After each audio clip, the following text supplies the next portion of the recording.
এখানে এই মেয়েটি ঘুমিয়ে ঘুমিয়ে তার অফিসের বসের বকাবকির স্বপ্ন দেখে তার পাশে থাকা ছেলেটির হেডফোন পড়ে যাওয়ায় সে তাকে ডাক দিলে সে কোনো সাড়া দেয় না। তখন সে নিজেই তার হেডফোন তুলে নিতে মেয়েটির পায়ের সাথে তার হাত লাগায় মেয়েটি তাকে মারতে শুরু করে দেয় এবং বলে, নির্লজ্জ কোথাকার। ছেলেটি বলে, আসলে আমি এটা তুলতে তোমার পায়ে টাচ লেগে যাই। মেয়েটি ক্ষমা চেয়ে তাকে কফি খাওয়ার অফার করলে ছেলেটি ভুলে মেয়েটির ব্যাগ নিয়ে চলে আসে। তারপরে মেয়েটি ব্যাগ খুলতেই দেখে একটি আংটি। সে সেটা নিয়ে তার হাতে দেয় এবং বলে, আরে এটা তো আমার হাতের আংটি না। তারপরে সে ব্যাগ চেক করে দেখে ছেলেটির ব্যাগ।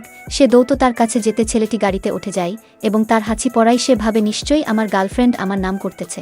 এই কারণে সে মেয়েটি ডাক শুনতে পায় না। তারপরে সে তার ব্যাগে তার ঠিকানা পায়। মেয়েটি সেই আংটি পরে তার ঠিকানায় গেলে ছেলেটির বাবা মা ভাবে সে তাদের হবু বৌমা। এদিকে ছেলেটির গার্লফ্রেন্ড তাকে থাপ্পড় মেরে বলে, তোমার কার সাথে সম্পর্ক আছে, এটা কার ব্যাগ?